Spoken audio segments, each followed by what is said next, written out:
In today's fast-paced world, high-speed rail has become a key driver of economic growth. With trains that can reach speeds of up to 350 kilometers per hour, people can travel across countries in just a few hours. More than 20 nations have already built their own high-speed rail systems. This not only reflects how far transport technology has come, but also highlights a promising path for economic progress. But in Southeast Asia, one country is still struggling to make its high-speed rail dream a reality. Vietnam, one of the region's fastest-growing economies, first introduced its high-speed rail plan back in 2005. Partnering with Japan, the goal was to launch a modern railway system across the country. But 18 years later, the project still hasn't moved beyond the planning stage. To push things forward, the Vietnamese government recently updated the plan and chose not to rely only on Japan. Instead, they invited China to join the effort. So what went wrong with the Japan-Vietnam partnership? And how could this new railway reshape Vietnam's economy and daily life? If you enjoy learning about real-world megaprojects, be sure to subscribe. Let's explore some of the most exciting infrastructure plans around the globe. Vietnam is a major Southeast Asian nation on the eastern edge of the Indochina Peninsula. It borders Laos and Cambodia and looks out over the South China Sea and Gulf of Thailand. While Vietnam holds great promise in logistics, its industry only generates about $10 billion a year, far behind China, which pulls in, hundreds of billions. The country stretches 1,600 kilometers from north to south, but is just 50 kilometers wide at its narrowest point. This shape is ideal for a single railway line that runs the full length of the country. If a high-speed rail system were completed, it could transform travel and, honestly, significantly boost Vietnam's economy. However, there are big challenges. Vietnam has just 3,200 kilometers of railway lines, with around 70% built during the French colonial period. These tracks are old and worn out. Most trains can't go faster than 50 kilometers per hour.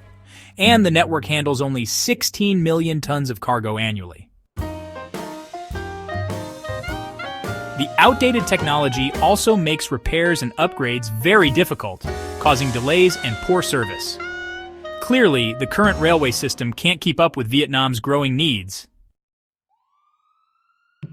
To build a new high-speed rail network, Vietnam is now looking to China, Asia's leader in high-speed trains. In October, China hosted the Belt and Road Forum, which drew worldwide attention. Vietnam's president, Vo Van Thuong, led a team that attended 7 key events focused on trade, investment, and infrastructure. During these meetings, Vietnam promoted its north-south high-speed railway project and sought China's support. The proposed rail line will be 1,545 kilometers long, cost $65 billion, and have trains running up to 320 kilometers per hour. Starting in Hanoi, the line will pass through 20 provinces and cities before ending in Ho Chi Minh City, the country's financial center. Vietnam plans to build the railway in 2 stages. The first phase will link Hanoi to Vinh and Nha Trang to Ho Chi Minh City. The middle section, from Vinh to Nha Trang, will be completed in the second phase. Construction is set to begin before 2030, with full operation expected by 2050.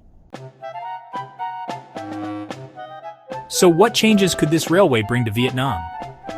Over the past decade, tourism has become one of Vietnam's key industries.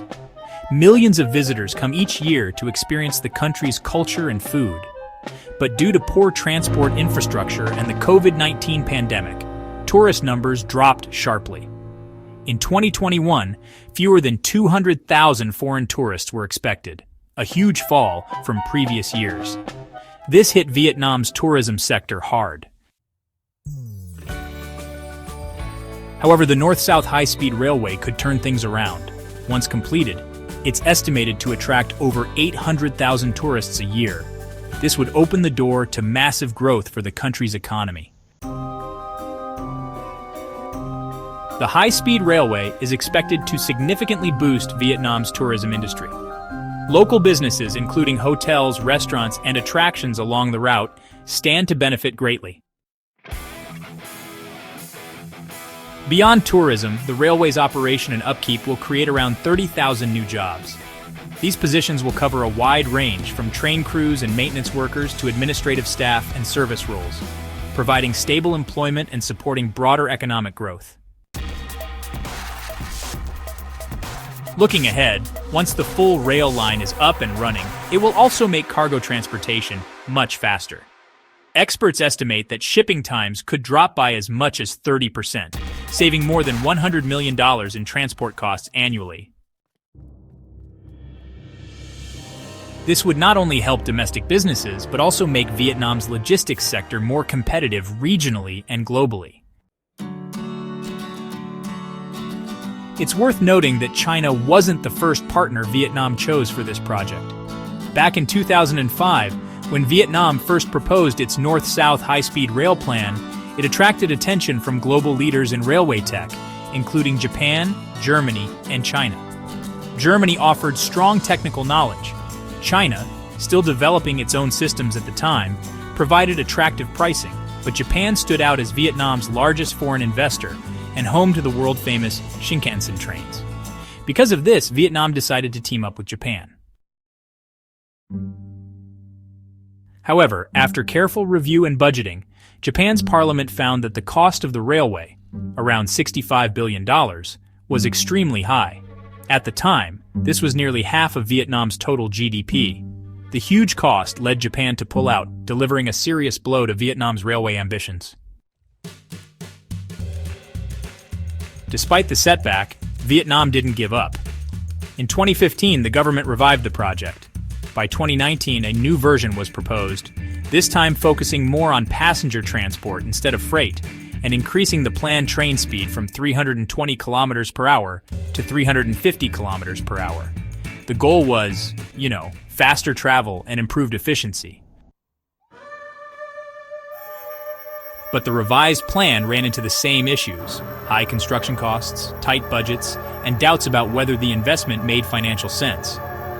As a result, Vietnam's National Review Committee rejected the plan.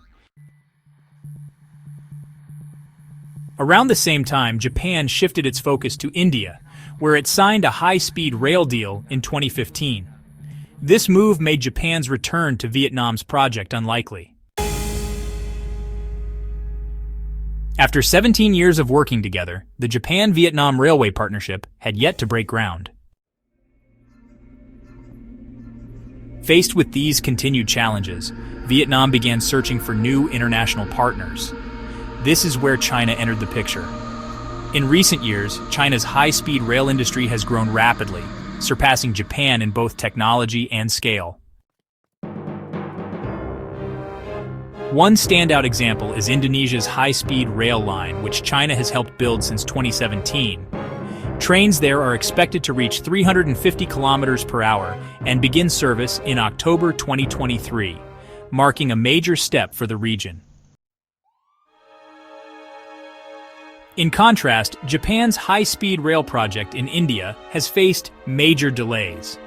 Though it started in 2015, only about 10 kilometers of track has been laid after more than 7 years, and, well, the completion date remains unknown.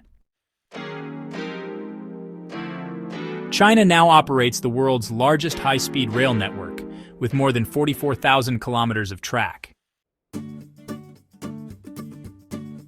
The country is also involved in many successful international projects.